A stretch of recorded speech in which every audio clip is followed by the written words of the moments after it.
अस्सलाम वालेकुम नाज़रीन, programme live doctor Shahid Masood के साथ मैं हूं नवाज। वज़ीर आज़म नवाज शरीफ साहब की सेहत के हवाले से बहुत अच्छी खबरें सामने आ रही हैं और ये इतलात भी गर्दिश कर रही हैं कि वो वतन वापसी से पहले सऊदी अरब जाएंगे और उम्र की अदायगी भी करेंगे। लेकिन इस वक्त जो पाकिस्तान की सूरत हाल है, बहुत से ऐसे अहम अमूर हैं जो वज़ीर आज़म की तवज्जो के मुंतजर है।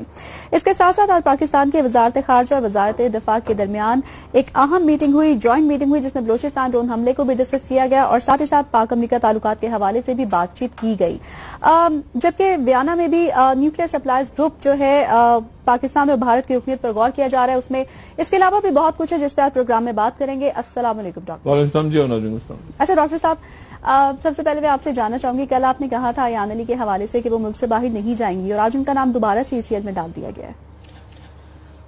हाँ जी, और तो बहुत सारी खबरें हैं, लेकिन बहरहाल वो बहुत शुक्रिया चौधरी निसार साहब का कि उन्होंने, और वजारत दाखिला का कि उन्होंने आज अपील कर दी दोबारा। और अयान अली जो है, वो अयान अली साहिबा से कोई जाती मसला नहीं है, लेकिन चूंकि एक केस मनी लॉन्ड्रिंग का है और वो एक बड़ा, जिसे कहना चाहिए कि एक टेस्ट केस है ऑपरेशन ज़र्ब अज़्ब में जो मामलात हैं, ऑपरेशन ज़र्ब अज़्ब का जो करप्शन का मामला है उसमें वो बहुत इम्पोर्टेंट है, बहुत इम्पोर्टेंट है कि कौन कहाँ पे होता है, क्या होता है। बहरहाल एनीवे, तो आज उन्होंने उनका नाम डाल दिया और उसके नतीजे में जो है वो अयान अली साहबा अभी रुक गई, दोबारा अपील कर दी वफाक ने।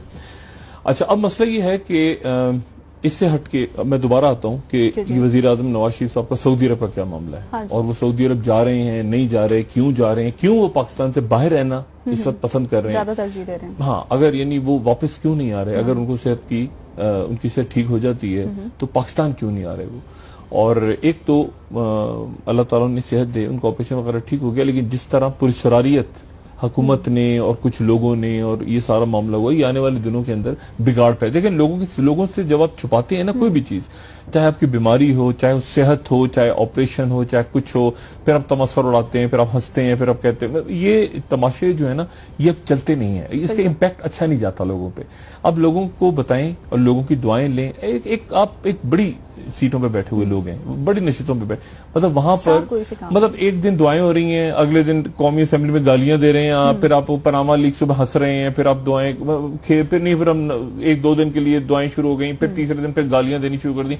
कहीं आपने इस तरह देखा है? यानी लोग इस वक्त पूछ रहे हैं कि यार अगर वजीर आजम पाकिस्तान बीमार थे तो ये इनके बुजुर्ग गालियां क्यों दे रहे हैं? बहुत सीरियस मैटर है ये। मतलब वो गालियां वो अपनी, यानी देखिए कहीं मतलब एक दिन तस्वीर आती है दुआएं कर रहे हैं बैठे हुए, अगले दिन फिर उसके बाद शाम को हंस रहे होते हैं, फिर दोपहर को मजाक उड़ा रहे होते हैं किसी का। अच्छा, मरीम नवाज साहबा कह रही है मैं इसलिए नहीं गई वहां पर कि मैं अपने वालिद को बीमार नहीं देख सकती थी, यहाँ मुझे जिम्मेदारियां दे गए, पूरा दे गए वजीर आजम। एक यानी जो होता है ना कि आप या तो एक बात ऐसी करें कि जो लोगों को अपील हो। अब चूंकि वो मिथ खत्म हो गया है ना, मिथ, यानी अब वही सूरताल बन गई है कि मतलब अब बस जो जिसने जो करना है कर ले, हमारी इज्जत और स्कैंडल्स और पनामा लीग वो तो दुनिया के सामने खोल लो, अब अड़ जाओ, अब ढीठ बन जाओ, जो मर्जी लोग कहें तो वो ढीठ बस बने रहो बस। तो ये एक इनका मामला नहीं है, ये हमारी पॉलिटिकल एलिट का मामला है। मुल्क की बड़ी सियासी जमातों के, तमाम जमातों के तकरीबन कायदीन के ये रवैया कि यार जो करना है वो कर लो भाई, ये तो होता रहेगा ऐसे। पहले इनको बड़ी परवाह होती थी इस बात की। एक जमाने में खासतौर पे नवाज शरीफ साहब की पार्टी को बहुत परवाह होती थी कि हमारी इमेज कैसी जा रही है। तस्वीर भी आती थी तो बड़ी मतलब तारिक जमील साहब का आवाज कभी हो रहा है, कभी कुछ, मतलब ये अपनी इमेज बहुत अच्छी बना के रखते थे लोगों के साथ। ये पहली दफा हुआ है कि टोटल इन्होंने जबरदस्त, मतलब इनको इन हमदर्दियों में नहीं लेना ही, हमदर्दियों में इस तरह ली कि वो वजीर हंस की गालियां दे रहे हैं, मजाक उड़ा रहे हैं, तमस्कर उड़ा रहे हैं, कोई नदी में छलांग मार रहा है, कोई पुल से कूदने की तैयारी कर रहा है, कोई बैग पकड़ के भाग रहा है बाहर, कोई ये वो, और उसमें उस तमाशे में कुछ अफरा तफरी नहीं, अफरा तफरी नहीं, वो एक हफ्ते बाद रहेंगे नहीं, 2 हफ्ते बाद रहेंगे नहीं, 24 घंटे बाद अस्पताल से हो गए, अच्छा क्यों हो गए, अच्छा सऊदी अरब जाएंगे, अच्छा नहीं जाएंगे। बेटी कह रही है मैंने टीवी पे पढ़ा है, टीवी पे सुना है, वो वहां से वजीर उनके ऑफ द रिकॉर्ड कह रहे हैं वो तो जाएंगे आएंगे। एक रियासत का यानी आप अंदाजा लगाएं कि ये किस तरह से हुकूमत पाकिस्तान किस तरह चल रही है, इसको ऊपर अब बहस कम से कम की जाए तो मेरे ख्याल से बेहतर है। मतलब ये बिल्कुल वो होता है ट्रक चल रहे होते हैं, चला जा रहा हूं खुदा के सहारे, इसी तरह से हुकूमत चल रही है। और अब देखें, अब इससे ज्यादा क्या बंदोबस्त, इतनी गैर संजीदगी, यानी एक दिन यानी अब देखें ना, यानी मियां साहब की सेहत क्या बना, वो सेहत पीछे चली गई, पनामा लीक्स आ गई, उसके बाद वापस उसमें इन्होंने सेहत का किस्सा डाला, फिर पनामा लीक्स पीछे चली गई, फिर उसके बाद गालिम गुलू शुरू हो गई शीरी मजारी से, और उनको भी पता ही नहीं कि मियां नवाज शरीफ वो अस्पताल में पड़े हुए कर रहे हैं। क्यों प्रोवोक कर रहे हैं? आप तसव्वुर करें कि इनके कायद इस वक्त ओपन हार्ट सर्जरी करवा के बैठे हैं, और आप जरा खानदान की एक्टिविटीज देखें, बाल बच्चों की एक्टिविटीज देखें, ठीक है, आप एक्टिविटीज देखें वुज़रा की, जो यानी हम जान दे देंगे, हम मरने को तैयार है, कायद तेरे लिए मरने को जान देने को तैयार है, और आप इनके सिर्फ इनकी हंसी, इनके कहके, इनकी बातें, इनके रवैये नहीं ये इन हालात में जो ओपन हार्ट सर्जरी हुई है इनके कायद और हमारे वजीर आजम पाकिस्तान की, और इनकी आप हरकतें देखें, इन्हें कहते हैं ना हर वक्त का कोई टाइम होता है, एक होता है ना संजीदगी, मौके की मुनासिबत यानी हम दुआएं कर रहे थे बैठ के, मीडिया दुआएं कर रहा है सारा, और इनके लोग आके हंस रहे हैं टीवी पे, मजाक उड़ाओ जी क्या हो गया, मैंने तो उनको कहा है ना शीरी मजारी को ये कहा है, और मैं माफी नहीं मांगूंगा, वो इसहाकडार कह रहे हैं, वो फला, वो यान अली को अभी भी लगे हुए चक्कर में बाजी। अच्छा मतलब ये जो है ये वो स्टेज आ जाती है जब अंदर से भी लोगों को पता होता है कि हम असल में झूठ बोल रहे हैं। अब हम जो झूठ बोल रहे हैं ना, तो अब हम झूठ बोलने के लिए हमने बेहतर ये है कि हम जरा डिफेंड करें, मतलब है कि अब अपने आप को डिफेंड करें। अब झूठ चूंकि झूठ पे झूठ खोल रहे हैं सबके सामने, और खुद ब खुद खोल रहे हैं, तो अब ये कि वो ना कोई हमदर्दी का वोट मिल रहा है, ना कोई ईमानदारी का वोट मिल रहा है, मीडिया सारा खरीद लिया था, थोड़ा सा बच गया था, वो भी उनकी भी दुकान नहीं चल पा रही जो खरीदा था जिनको, मतलब एक अजीब गरीब। खैर छोड़ दें इनको इनके हाल पे छोड़ें, और अल्लाह ताला इनको बस। अच्छा डॉक्टर साहब, अगर ऐसी ये गैर संजीदगी वाला रवैया कायम रहा तो मामला कहाँ जाएंगे? मैं अभी बताता हूँ ना आपको, मैं अभी बताता हूँ कि ये अब क्या मामला क्या होगा, ठीक है, और पाकिस्तान क्यों नहीं आ रहे वजीर आजम, ठीक है जी, आज जो इनके लोग कह रहे हैं, इनके लोग खुद कह रहे हैं, ये अभी अगले 24-48 घंटों में दुनिया एक बहुत अहम फैसला करने वाली है दुनिया, और वो फैसला ही करने वाली है कि क्या अमेरिका इंडिया को न्यूक्लियर सप्लाई ग्रुप की मेंबरशिप दिलवाने में कामयाब हो जाता है, और कामयाब हो जाता है। और मोदी साहब, ये मोदी साहब का बहुत बड़ा इम्तिहान है, ठीक है, मोदी साहब की सफारतकारी, कमाल की सफारतकारी, इसमें कोई शक नहीं, हमारी सफारतकारी तो बिल्कुल तारीफ फातमी है ना, ठीक है, जो तारीफ फातमी है वो हमारी सफारतकारी है सर, लेकिन एक रियासत पाकिस्तान भी है, इनकी सफारतकारियों से हटके एक रियासत पाकिस्तान, इसमें जबरदस्त किस्म के डिप्लोमेट्स भी हैं, जबरदस्त किस्म के लोग हैं, लेकिन वो बदकिस्मती से वो तारिक फातमी साहब के नीचे फंसे हुए हैं। सरताज अजीज साहब जो है वो सीरियस आदमी है, लेकिन जाहिर है उनकी भी लिमिटेशंस हैं, वो जो दुनिया है उसमें। मैं आपसे पूछने वाली थी हमारी सफारतकारी को आप कैसे देखते हैं? मैं बताता हूँ ना आपको, बात ये है सारी कि देखें, सबसे पहले तो अमेरिका इंडिया को दिलाने की कोशिश कर रहा है, लेकिन मोदी साहब पड़ोसी हमारे, और पड़ोसी मोदी साहब भी पड़ोसी है और इंडिया भी पड़ोसी है, अफगानिस्तान भी पड़ोसी है। देखें, एक बात मोदी साहब को ध्यान में रखनी चाहिए, जो 1980 के दहाई में उसामा बिन लादेन थे, इस वक्त वो मोदी साहब हैं अमेरिका के नजदीक, ठीक है, और जो बाद में उसामा बिन लादेन हुए वो मोदी साहब, मतलब देखिए, ये कहते हैं ना नजरिए जरूरत है, ठीक है, इनके ऊपर भी दहशतगर्दी का इल्जाम लगा हुआ था, और इनको भी वीजा नहीं मिल रहा था गुजरात के बाद, लेकिन नजरिए जरूरत, चाइना, बाकी मामला, मोदी साहब ने कामयाब सफारतकारी, अब इंडिया अमेरिका भाई, ठीक है, बड़ा अच्छा हो गया। लेकिन बात यह है कि इस पूरी सूरत में ये ध्यान में रखें कि पाकिस्तान जो है वो आप हमारी सफारतकारी, हमारी कमजोरियां, हमारी बिल्कुल देखें, हमारी हुकूमत, हमारी सियासतदान बिल्कुल सारी, लेकिन मैं रियासत पाकिस्तान की बात कर रहा हूँ। चाइना हमारे साथ खड़ा है, लेकिन अमेरिका को भी हमने अपने साथ रखना है, हमने अपनी गलत फहमियां खत्म करनी है अमेरिका से। हमारी लॉबिंग वहां जीरो, जैसे यहाँ जितनी यहाँ अपने अपने कायदीन के लिए दुआएं हो रही हैं इस वक्त, उससे ज्यादा मेरे ख्याल से दुआएं हो रही हैं मोदी साहब की कामयाबी हो जाए और उनको न्यूक्लियर सप्लाई ग्रुप में मिल जाए। ये हमारे सियासतदान सारे, ताकि पाकिस्तान की रियासत कमजोर हो और हम आके चैंपियन बन के शाफ या फिर स्ट्रांग होकर बैठ जाए। लेकिन कल अमेरिकन डेलीगेशन आ रहा है, ठीक है, डॉक्टर पीटर लवाई आ रहे हैं, और आ रहे हैं साथ उनके रिचर्ड, और दोनों पाकिस्तान को बहुत अच्छी तरह समझते हैं। एक तो सफीर रहे हैं बड़े तवील से, और अब इंडिया, पाकिस्तान, अफगानिस्तान को देख रहे हैं, दूसरे भी देख रहे हैं, दूसरे इंटेलिजेंस सर्विसेज में भी रहे हैं, और आ रहे हैं पाकिस्तान से, और मुझे इस बात की उम्मीद है कि कोई बेहतरी निकलेगी। बहुत से लोगों के बरखिलाफ हमारे जो ताल्लुकात में बहुत बिगाड़ आ गया है, उसमें बेहतरी निकलेगी। देखिए, अमेरिका के अंदर इलेक्शन होने वाला है और हिलरी क्लिंटन है, तो हिलरी क्लिंटन को ही आना चाहिए। या अमेरिकन की मर्जी है या दुनिया की मर्जी है, वो डोनाल्ड ट्रंप के हवाले कर दें। दुनिया अमेरिका है, अमेरिका की मर्जी है, दे दें डोनाल्ड ट्रंप, दे दें दुनिया, उसके बाद चलाएं दुनिया। भाई अमेरिका बादशाह है दुनिया का, अगर बादशाह समझते हैं तो चलाएं डोनाल्ड ट्रंप के थ्रू दुनिया। दूसरा ऑप्शन उनके पास हिलरी क्लिंटन का है। अच्छा, हिलरी क्लिंटन ओबामा की पार्टी है, ओबामा साहब ने जाना है खैरियत से, यानी अच्छी लेगेसी छोड़ के जाना है। अच्छी लेगेसी छोड़ के जाने के लिए वो आए थे अमन की फाख्ता बन के, ठीक है। और बुश दुनिया को जंगों में धकेल गए थे, उसके बाद आए थे और उन्होंने कहा था मैं अमन का, पीस का नोबेल प्राइज और ये वो सारा शुरू हुआ था, लेकिन उसके बाद जबरदस्त हो गया पूरा मशरिक वस्ता। लीबिया में उन्होंने एडवेंचर किया, लीबिया बर्बाद हो गया। उसके बाद उन्होंने इराक का बड़ा गरक हो गया, सत्यानाश हो गया। अच्छा, ओबामा साहब ने उसामा बिन लादेन का ऑपरेशन किया, उसके बाद क्या सुकून आ गया मशरिक वस्ता में, अलकायदा कमजोर हो गई, दाइश निकल के आ गई जो। अच्छा, उसके बाद उन्होंने पहले कहा कि इसको बशारुल असद को हटाओ, फिर बशारुल असद को हटा कर नहीं, इसको हटा दिया तो ऐसा ना हो कि कोई दूसरा के बैठ जाए। ईरान के साथ मामला तय हो गए, अरब उधर डिच हो गए, अरब उधर खड़े हो गए। बशारुल असद, इससे तो अमेरिका बशारुल असद के साथ है, आपको पता है, बशारुल को सपोर्ट कर रहा है अमेरिका, वो कह रहा नहीं जाए क्योंकि उनको पता नहीं आगे कौन आएगा। बहरहाल, अब इस पूरी अजीबो गरीब सूरत हाल में ओबामा साहब ने कोई अच्छी लेगेसी छोड़ के जानी है। अच्छा, लेगेसी क्या छोड़ के जानी है उन्होंने? एक, उन्होंने मुल्ला मंसूर को मार दिया। चले, ये तो 2 दिन की खबर थी, ये खबर गायब हो गई। अमेरिका में कहीं ये डिस्कस नहीं हो रहा। अमेरिका में 1 दिन की ये तो पिया कंपेन थी ना, हमने मार दिया तो अगला आ गया, तो अगले उससे ज्यादा हॉकिश होगा। ठीक है, तो लेगेसी अगर अच्छी छोड़नी है तो आप पीस छोड़ के जाएं, एक स्टेबल अफगानिस्तान छोड़ के जाएं, जो कि अफगानिस्तान के भी फेवर में हो, सबके फेवर में हो। मेरा ख्याल है कि, और मुझे उम्मीद है कि कल जो डेलीगेशन आ रहा है बड़ा मामला फहम है जी, वो पाकिस्तान के साथ बातचीत बेहतर होगी, दोबारा मुज़ाकरात शुरू होंगे, होने चाहिए, तहफ़्फ़ुज़ात दूर हो सकेंगे। तहफ़्फ़ुज़ात, अब ड्रोन मारेंगे, देखिए ना ईरान ने ड्रोन गिरा दिया तो ड्रोन वो खत्म होगी दुनिया। ये दुनिया वो नहीं है कि एनआरओ के तहत पाकिस्तान में हुकूमतें बन रही हैं। अब यमन में हुकूमत ही बना सकते हैं। अब देखें ना, यमन की हुकूमत ही बन सकती।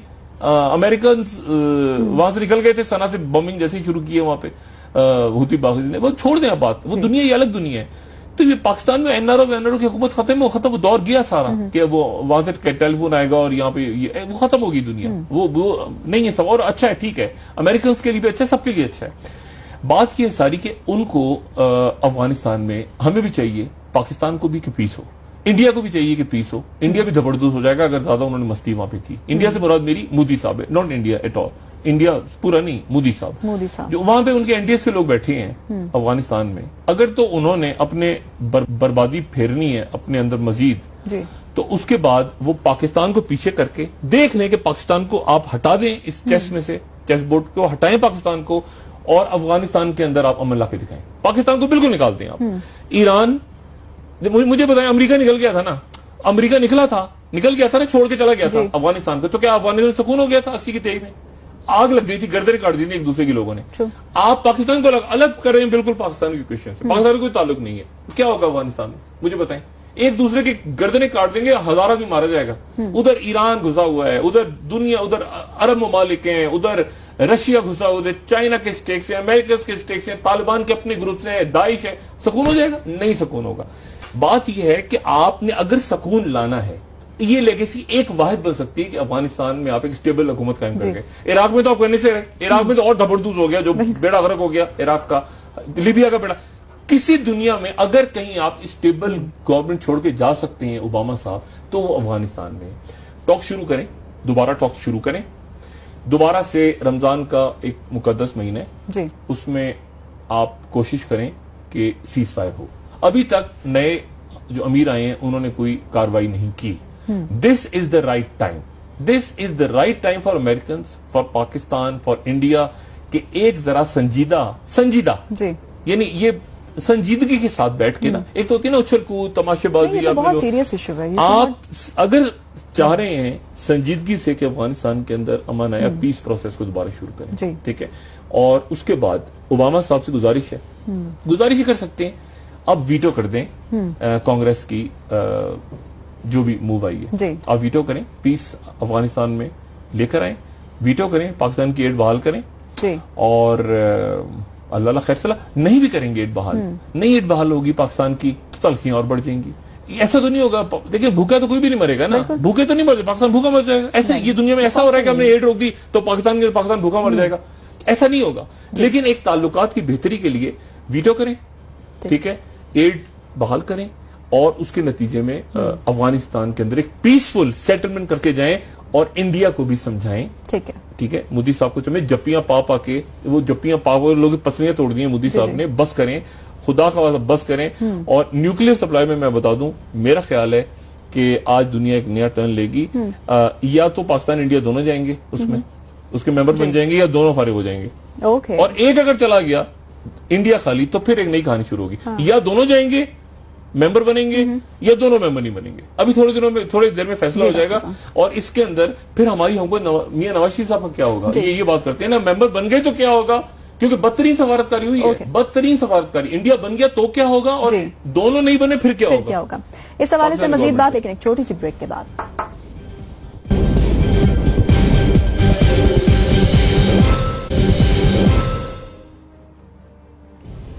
वेलकम बैक नाज़रीन। डॉक्टर साहब बताएगा कि नवाज शरीफ साहब अभी फिलहाल तो वो मुल्क से बाहर हैं, लेकिन इस पूरी सफारतकारी में वो क्या किरदार अदा करेंगे, या फिर अगर हम हुकूमत पाकिस्तान के हवाले से बात करें तो उनको किस तरह से आप डिफाइन रियासत पाकिस्तान की बात करें ना, पाकिस्तान के एज ए मुल्क तो हमें मेरे ख्याल से ज्यादा मुनासिब है, और उसमें सियासतदान भी अच्छे हैं, ब्यूरोक्रेट्स हैं, मुहिब वतन, पुलिस के लोग हैं, हर किस्म के लोग हैं, स्टूडेंट्स हैं, खवातीन हैं, मुल्क की बात होनी चाहिए, फौज के लोग हैं, पुलिस के हर जगह पे। लेकिन मेरे ख्याल से अब ये हुकूमत और ये और वो और बादशाहत और इस सबको एक साइड पे रखें।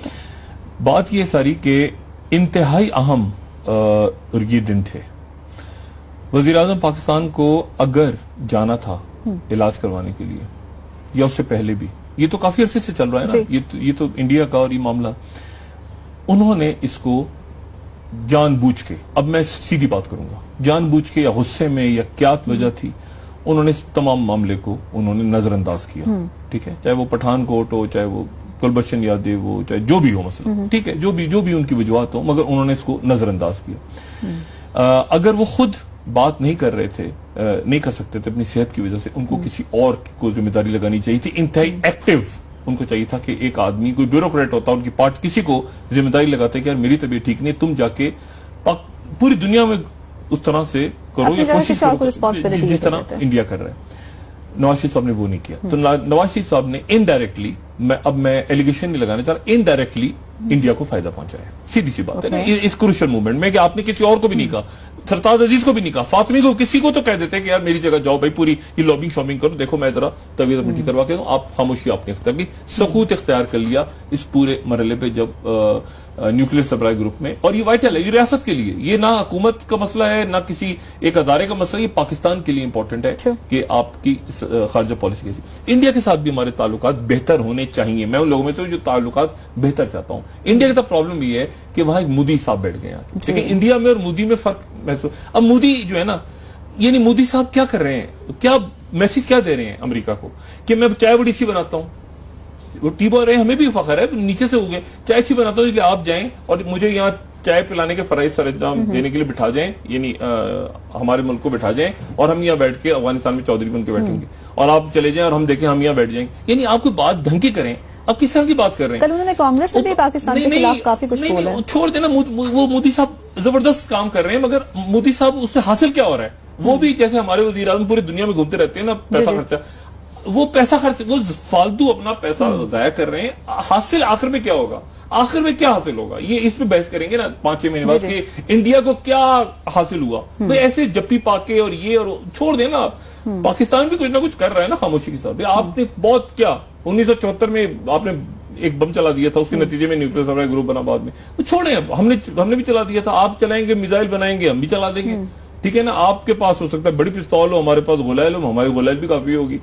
ये ऐसा नहीं है। बात ये कि आपने अमन अगर लेकर आना है, आप मैसेज क्या दे रहे हैं? और अमेरिकन इतने बेवकूफ हैं क्या कि इस किस्म की बातों में आएंगे? नहीं आएंगे। वो हमेशा उनका दूसरा दरवाजा खुला रहता है। जिस दिन शाह ईरान गया था, शाह ईरान, ये जरा सुने, उनका इस इलाके में जो सबसे बड़ा चौकीदार था रजा शाह पहलवी, वो जिस दिन गया था, तय हो गया ना अमेरिकन को कि ये जा रहा है। उस दिन अमेरिकन ढूंढ रहे थे कि बंदा तलाश करो जो आयतुल्लाह खुमैनी से बात कराए हमारी। अच्छा। उस दिन अमेरिकन ढूंढ रहे थे, उसी वक्त यानी आखिरी मिनट पे जब उनका था फारिग हो गया, वो कह रहे थे आयतुल्लाह खमैनी को ढूंढो, जो हमारे टॉक से स्टार्ट हुआ है। बात ये है सारी कि ये इनको ये अमेरिकन इनको बिठाएंगे कि यार हम तो फारिग होके वहां से निकल गए, अब आके मोदी साहब आप बैठे हैं वहां पर, और अमेरिका के अपने इंटरेस्ट हैं। यानी आप देखें ना, जब 80 की ये जो सोवियत यूनियन टूटा है, सोवियत यूनियन जो टूटा है, एक ही अमेरिका ने काम दिखाया है ना आज तक, बाकी तो वियतनाम इधर उधर बम चला दी। जो एक ही उन्होंने जंग जीती आज तक, सोवियत यूनियन जीती, और किसकी वजह से जीती है? साथ कौन था? पाकिस्तान।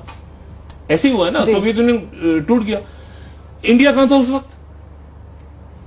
देखिए ना, इंडिया कहां था उस वक्त? ये तो दुनिया चेंज हुई है ना। यानी मोदी साहब और एएनपी और ये हमारे बाकी सारे जो उस वक्त सो कॉल्ड हमारी लिबरल क्लास है, ये तो मॉस्को को सजदा करते थे उस वक्त, ये तो मॉस्को को सजदा किया करते थे, और आपकी जो इस्लामिक पार्टियां थी वो सारी वॉशिंगटन की तरफ थी। अब दुनिया बदल गई, वो ऐसे चेंज हुआ। अब एएनपी ये सारे लिबरल, ये चाइना मॉस्को छोड़ के ये वॉशिंगटन में सजदा कर रहे हैं उधर जाके। अच्छा, और उधर वो ये अजीब तमाशा है। और आपकी जो मुल्क की जो रिलीजियस पार्टी है उनको चाइना सोशलिस्ट कम्युनिस्ट, ये एक अलग किस्म की दुनिया है। और मोदी साहब को रियलिटी समझनी चाहिए, ये कैसे मुमकिन है, कैसे मुमकिन है? आप साजिशें तो कर सकते हैं एनडीएस के भी लोग, एनडीएस में सारे के सारे क्या पागल बैठे हुए हैं अफगानिस्तान में? नहीं है, समझदार लोग भी है ना, उनको नहीं पता कि क्या होगा आगे जाके। उन्होंने भी तो अपनी हुकूमत बचानी है ना, उन्होंने भी तो, मैं कह रहा हूं पाकिस्तान को माइनस कर दें आप निकालें पाकिस्तान को अफगानिस्तान से, अब सुकून आ जाएगा। अमेरिका को नहीं याद क्या सुकून आ गया था उनके जाने के बाद? रशिया भी निकल गया था, अमेरिका भी निकल गया, फिर क्या हुआ था? ये इस तरह नहीं होता जी। अब कल वो आ रहे हैं और मुझे उम्मीद है इस बात की, देखिए ना, दीद और दिल फरशेरा दोनों समझते हैं पाकिस्तान की सूरत हाल को भी, अफगानिस्तान की सूरत हाल को भी, अमेरिकन डिप्लोमेट्स और इंडिया को भी। वो ऐसा इम्बैलेंस अगर आपने कर दिया ना रीजन में, अगर आपने रीजन, यानी अब इंडिया की क्या पॉलिसी, अरब भी, सऊदी अरब के भी हम दोस्त हैं और ईरान के भी दोस्त हैं यार, क्या यानी मोदी साहब खुदा का वास्ता, यानी सऊदी अरब में पता चल गया दाइश वालों को किसी वक्त कि यहाँ एक मूर्ति रखी हुई है और ये काम हो रहा है, यानी ये क्या करके रहे हैं ये? या ईरान में पता चला मंदिर खुल गया वहां पे, आयतुल्लाह खामेनी ने मंदिर का इफ्तिताह किया। मतलब भाई बात सुने आप जरा, और आरएसएस, वो भी आरएसएस, तो मतलब थोड़ा सा धीमे धीमे मोदी साहब भी घूमे फिरे, सैर करें। हमारे वजीर आजम भी हमारे सियासतदान से घूमते फिरते हैं, लेकिन ये है कि बहुत ज्यादा उनको हासिल कुछ नहीं होगा। अब मैं आता हूं मियां नवाज शरीफ साहब की पोजीशन।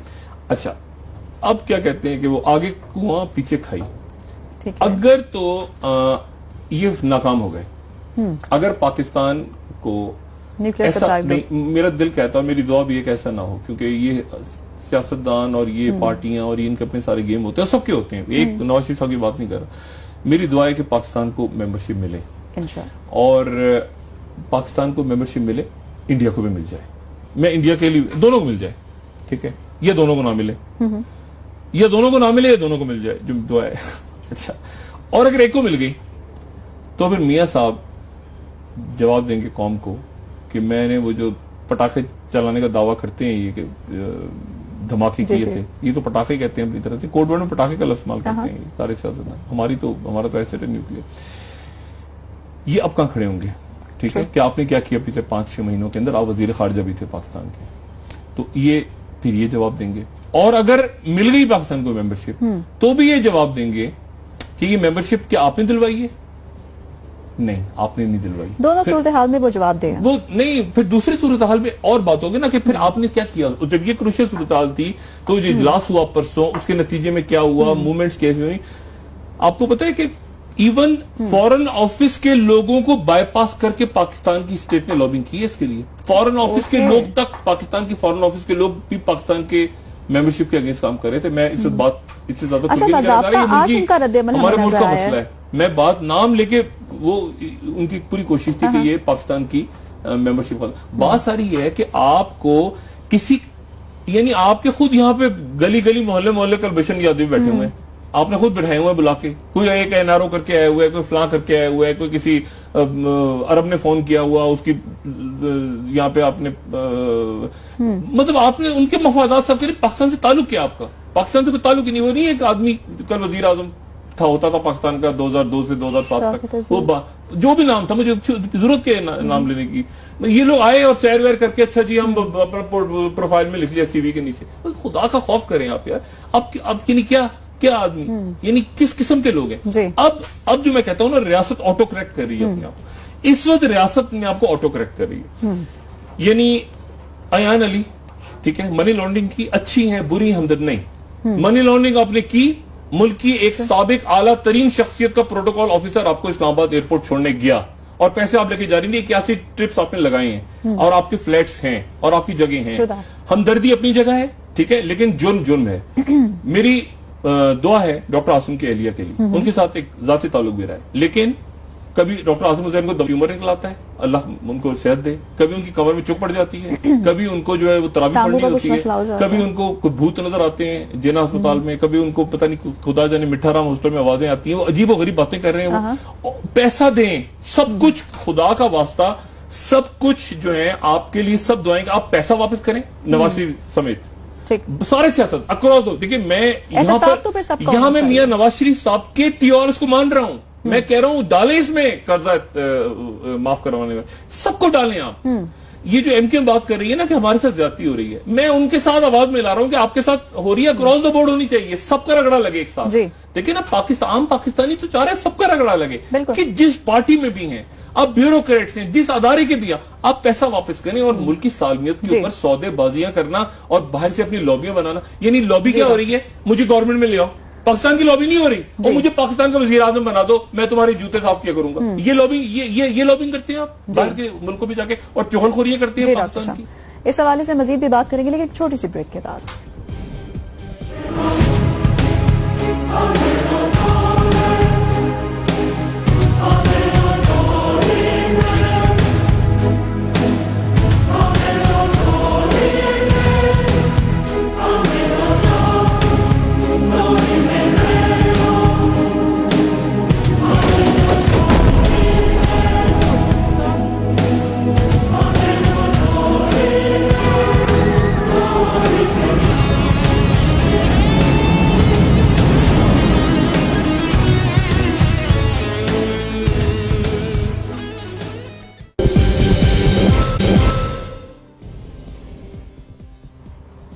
वेलकम बैक नाज़रीन। डॉक्टर साहब थोड़ा सा मुल्की सियासत की तरफ आते हैं। ये बताएगा कि खुर्शीद शाह साहब जो इस वक्त दुबई में मौजूद हैं, आसिफ जरदारी साहब से उनकी मुलाकात भी हुई है, क्या मुशावरत हो रही होगी? देखिए, जरदारी साहब ने जो लंदन में जी अच्छा मैंने कहा था ना मौलाना फजलुर रहमान साहब गायब हो जाएंगे। जी जी, आपने मुझे बताया था शो में, हमें गायब हो गए ना जी। लंदन से कहाँ गए, कुछ पता कि मौलाना फजलुर रहमान साहब कहाँ है, राब्ता करें, कोई ऐसी खास खबर नहीं सामने आई। मौलाना साहब बड़े जबरदस्त आदमी है, लेकिन यह है कि वो दूसरी दफा उन्होंने क्या होता है, जिस तरह मैं इनसे कह रहा हूँ ना, अमेरिकन से और इंडियन से और सब लोगों से कह रहा हूँ कि ये आप बारूदी सुरंगों पे पैर ना रखें, और एनडीएस हमारे जो दोस्त बैठे हैं काबुल में, सोचते कि बारूदी सुरंगों पे पैर ना रखें, इस खित्ते के अमन का सोचें सब, और सिंगल पड़े जाने का अमन हो और कोई चौधरी ना बने। और ये तो बिल्कुल ही इंडिया की तस्दीक करवा रहे हैं मोदी जो है ना, कि चाय पिलाएंगे वहां बैठ के आपको, आप चले जाएंगे अमेरिकन, मैं चाय बड़ी अच्छी बनाता हूँ, ये तो फजूल बातें सारी। बात ये सारी कि ये इनको मेरा ख्याल है कि जरदारी साहब ने मैसेज जो बिलवास्ता तौर पे दिया मियां नवाज शरीफ साहब को, वो ये था कि आप इस्तीफा दे दें। ओके। जरदारी साहब ने ये इस्तीफे का मशवरा दिया था नवाज शरीफ साहब को कि स्टेप डाउन हो जाएं और अपनी जगह, अगर आपने सिस्टम को बचाना है ये तो आप ऐसा करें, वरना ये कि पूरा सिस्टम फारिग हो जाएगा। ठीक है, जमहूरियत फारिग ना हो जाए आपकी ये पनामा और इस सारे मसले में। गालिबन जरदारी साहब महसूस कर रहे होंगे कि जैसे उन्होंने किया था जब मसला आ गया था यूसुफ गिलानी का, तो उन्होंने गिलानी साहब को हटा के राजा परवेज को ले आए थे, लेकिन तो उन्होंने कहा कि आप अपने आप को पीछे करें और ले आए किसी और को। मियां नवाज शरीफ साहब ने उसके बाद गालिबन उनकी बात नहीं सुनी। जरदारी साहब ने कहा ठीक है, जरदारी साहब आ गए अब वापस अपनी जगह पे, यानी दुबई, और दुबई आके उन्होंने बात की और उन्होंने कहा कि हम एहतजाज वहीं से शुरू करेंगे, ये मशवरा देने के बाद जी। लेकिन मशवरा सुना ही मियां नवाज शरीफ साहब ने। अच्छा, साथ ही अब ताहिर कादरी साहब आ रहे हैं, ताहिर कादरी साहब आ रहे हैं वापस, और मैं आपको एक बार फिर ये बात मुझे नहीं पता कि मैंने पहले बात बताई है कि नहीं, लेकिन जब ये धरना हो रहा था यहाँ पे इस्लामाबाद में, उन धरने के दिनों में एक बहुत अहम हुकूमती शख्सियत, मैं उनका नाम भी ले दूंगा किसी वक्त, लेकिन मियां नवाज शरीफ साहब के बहुत करीबी साथी, उन्होंने ये आके कहा था कि शहबाज शरीफ साहब पे आप राजी हो जाएं तो हम वजीर आला पंजाब जो शहबाज शरीफ साहब हैं वो इस्तीफा दे देंगे। आप मियां नवाज शरीफ साहब के इस्तीफे पे इसरार ना करें। इस मामले पे ताहिर कादरी साहब का और इमरान खान साहब का दोनों तरदीद कर सकते हैं, लेकिन बहरहाल मैं विद अथॉरिटी बात कर रहा हूँ। इमरान खान साहब और ताहिर कादरी साहब का इस मामले पे इख्तिलाफ हुआ था, ठीक है। एक का था, इमरान ने कहा था कि नहीं अब यहां तक आ गए तो नवाज शरीफ को ही करें, तो ताहिर कादरी साहब ने कहा कि ऐसा करें कि एक अगर देने को तैयार हो गया तो एक का करने के बाद दूसरे पे तो थोड़ा सा हुआ था इख्तिलाफ, लेकिन बाद में बहरहाल वो ये अंदर की स्टोरी मैंने इख्तिलाफ से मुरादी इख्तिलाफ राय हुई थी। लेकिन शहबाज शरीफ साहब के इस्तीफे पे मियां साहब तैयार हो गए थे। ये वो वक्त था जब हमजा शहबाज ने खड़े होकर कहा था, घर के अंदर एक मसला हुआ था, उन्होंने कहा था कि हर दफा कुर्बानी हम ही देंगे, यानी शहबाज शरीफ साहब की जो मैं बात बता चुका हूँ, ये वो दिन थे, और क्या हर दफा हम ही कुर्बानी देंगे, और फिर फैमिली के अंदर डिस्प्यूट शुरू हुआ था जो आज तक बरकरार है। हमजा शहबाज साहब भी लंदन में है ना गालिबन जी, उन्होंने कोई वहां पे दिए कोई बीपर वगैरह, कोई ऐसा कोई हेल्थ बुलेटिन वगैरह कोई उन्होंने दिए? कल शहबाज शरीफ साहब वापस आ रहे हैं, शहबाज शरीफ साहब ने तो दिया, हमजा शहबाज साहब ठीक है। तो 12 हमजा भी थे वहां पे, लेकिन उन्होंने 12 मीडिया से नहीं बात की, हो सकता की हो कहीं, लेकिन 12 वो अच्छा है, मियां साहब बड़े मियां साहब की वो इयादत के लिए गए, जाना चाहिए था उनको, लेकिन छोटी छोटी बातों को जरा ज़हन में रखना भी जरूरी है। बात यह है कि ये वो वक्त था जब उन्होंने कहा शहबाज शरीफ साहब कि शहबाज शरीफ जो है वो शहबाज शरीफ के इस्तीफे पे मियां साहब एग्री कर गए थे, ठीक है। अच्छा, अब मसला यह है कि अब यहां से शहबाज शरीफ साहब गए और शहबाज शरीफ साहब कुछ यकीन दहानियां करवा के यहां से गए हैं कि मैं ये मैसेज लेके जा रहा हूं। वरना जाने से पहले एक मुलाकात की तुक नहीं बनती थी। एक मुलाकात जो हुई पिंडी में शहबाज शरीफ साहब की और चौधरी निसार साहब की, उस मुलाकात की कोई तुक नहीं बनती थी। कोई तुक बनती थी कि जाने से पहले वो दोनों मिले। एक वजीर आला पंजाब है, उनके थ्रू जा रहे हैं, दुआएं और पैगामात जा रहे हैं, तो ये तो बात समझ नहीं आई ना किसी बात को। मैंने कहा नहीं, पूरा एक इस ऑपरेशन को खुद हुकूमत ने जो ऑपरेशन था मियां नवाज शरीफ को मिस्टीरियस बना दिया बगैर वजह के। हालांकि इसको सीधी सीधी बात ये लोग करते, सीधा आराम से एक हेल्थ बुलेटिन, तो इतना मसला ही ना खड़ा होता। ट्विटर हो रहे हैं, ये करें वो करें, अच्छा ठीक हो गए, अच्छा 3 हफ्ते लगेंगे, अच्छा मुस्तफा अली करें 8 हफ्ते लगेंगे, कोई ये कह रहा है, कोई वो अजीब, वो इन्होंने उसका अजीब बना दिया मियां साहब की बीमारी को। और उसके बाद ये हुआ कि अब शहबाज शरीफ साहब वापस आ रहे हैं, और शहबाज शरीफ साहब वापस आके क्या पैगाम देते हैं कि शहबाज शरीफ साहब के थ्रू ये मैसेज गया था कि देखें बात ये कि सेहत और ये सारे मामला, खत्ते के मामला बड़ी तेजी से तब्दील हो रहे हैं। अफगानिस्तान के अंदर मामला थे, अमेरिकन आ रहे हैं, इंडिया के मामला और सारे मामला थे, रियासत नहीं चल रही। और रियासत के खोखले होने की क्या वजह है? कमजोर होने, खोखली तो नहीं, कमजोर होने की क्या वजह है? आप क्यों अमेरिका का या अरबों का या किसी और मुल्क का डिक्टेशन लेता है कोई भी मुल्क? इसलिए कि माशी तौर पे कमजोर होते हैं। आप माशी तौर पे कमजोर होते हैं ना, आपको एड चाहिए होती है, आपके पैसे रोक लेते हैं। और माशी तौर पे कमजोर करने का मिशन किसको दिया हुआ है पाकिस्तान में? किन लोगों को दिया हुआ है पिछले चंद सालों से? उन लोगों का जिनका कोई इंटरेस्ट, जो कि मनी लॉन्ड्रिंग का तो मतलूब है, जो हर वक्त ये भी और इससे पहले आने वाले जो वज़राए चंद थे, उनकी स्पेशलिटी ये थी कि वो मनी लॉन्ड्रिंग के मास्टर थे। उनका काम ही मनी लॉन्ड्रिंग करना था। देखिए, एक होता है ना, एक घर में कोई किसी की तस्दीक करे, अकाउंटेंट्स होते हैं, बड़े जबरदस्त प्रोफेशन है। अकाउंटेंट और माहिर माशियात में फर्क होता है। अकाउंटेंट होते हैं जैसे दुकान है, दुकान का एक वो रखा हुआ हिसाब किताब, मुंशी जिसे कहते हैं, वो दुकान का हिसाब किताब, कारोबार, वो पूरे गांव का एक उसका विजन नहीं होगा। वो अपने कारोबार इतने पैसे आ गए, छोटे लेवल के है ना मुंशी, और बड़े लेवल पे जो कॉर्पोरेट में कॉर्पोरेट रहते हैं बड़ा, तो अब आपने पूरा मुल्क दे दिया, उनके हवाले कर दिया। तो ये माशी तौर पे जो इकोनॉमिक हिटमैन, ये भी एक इनके लिए भी मसाइल, और ये मेरे ख्याल से कल तक इंशाल्लाह क्लियर हो जाएगा कि न्यूक्लियर सप्लाई ग्रुप में क्या हुआ, और फिर उसके बाद बात। अच्छा डॉक्टर साहब, मैं आपसे लास्ट क्वेश्चन ही करना चाहूंगी कि क्या जरदारी साहब नवाज शरीफ साहब को सपोर्ट करेंगे? नहीं, जरदारी साहब परेशान है, उनको यकीनन इस बात का इल्म है कि अगर ये सिस्टम गया, जो कि नवाज शरीफ साहब लेके जाएंगे, ठीक है ना, आप देखें वो जरा, अब ये यानी ये आप सोचें कि टीआर कमेटी में ये हो रहा होगा, जो मैं इतने दिन से कह रहा था ना, ये टीआर कमेटीज में क्या हो रहा है। अब ये डॉक्टर शीरी मजारी ख्वाजा आसिफ साहब को मसला देखा, ये टीआर कमेटी हो रही थी, ये मुज़ाकरात हो रहे थे अंदर, जो इतने दिन से बाहर नहीं आ रहे थे। अब सोचें कि वहाँ इत्तेजाद अहसन साहब कैसे बैठते होंगे, बाकी लोग कैसे बैठते होंगे, ये सारी सूरत। जी डॉक्टर साहब, प्रोग्राम का खत्म हो रहा है। नाज़रीन, बहुत शुक्रिया हमारे साथ रहने के लिए। आपकी फीडबैक का हमें इंतजार रहेगा। डॉक्टर साहब, अपने दोस्तों रिश्तेदारों, गुरदनवा के लोगों का सब ख्याल रखिएगा। अल्लाह हाफिज़।